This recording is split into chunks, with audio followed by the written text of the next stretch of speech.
siyaasi Maxamed Cali Maxamed oo ka mid ah garab dhawaan ku dhawaaqay isbahaysi siyaasadeed oo cusub isla markaasina maalmihii dambeeyay u ololeynayay in la furo urur siyaasadeedii Somaliland oo maanta qayb ka mid ah warbaahinta kula hadlay magaalada Hargeysa ayaa faahfaahin ka bixiyay kulamo joogto u socday xubnaha siyaasiyiinta ah iyo halka ay marayaan howlihii ololaha ee in dib loo furo ururada ahaa. Waxaa jiray shir golaha sare ee Rajo ay hore ugu dhawaaqeen in la qabanayo oo la qabanayo maanta Khamiis oo bishu ay tahay 25 ayaan hore u sheegnay marka shalayto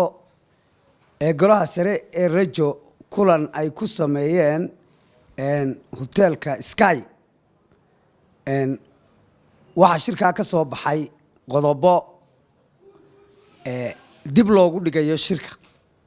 shirka Rajo qodobo dib loogu dhigayo ayaa ka soo baxay qodobadaas waxa ka mid ahaa in horta golahan sare ee Rajo waxyaabaha keenay shirkaba waxa jira dad Rajo ku soo biirayo oo qurba joog balaaran iyo dad gudaha jooga oo rag culus oo siyaasiyiin iyo madax dhaqameed iyo waxaasa dabadeedna wax golaha Rajo ay iska sameeyeen maaha dib u dhigista shirku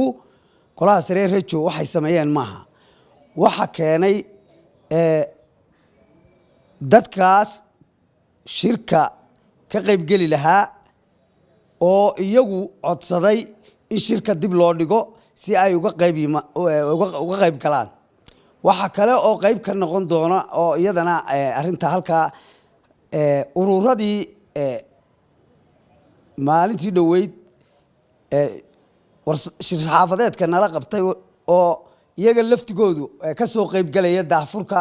shirkaas oo lagu soo casumi doono waxa soo dhan marka la isku daro waxay ka soo saareen golaha sare ee Rajo in shirka ay tahay lagama maarmaan shirka oo qabsoomi lahaa maanta in dib loo dhigo dibna waa laga soo sheegaya muddada la qabanayo marka shir ay ka galaan muddada la qabanayo shirka markay shir dambe ka galaan golaha sare ee Rajo urur baanu sameeynaa dastuurkuna wuu noo ogol yahay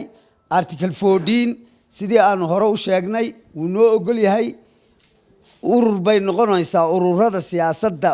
ururka ugu xoog weyn ayay noqonaysaa siyaasiyiin miisaan culus leh inay way ku jiraan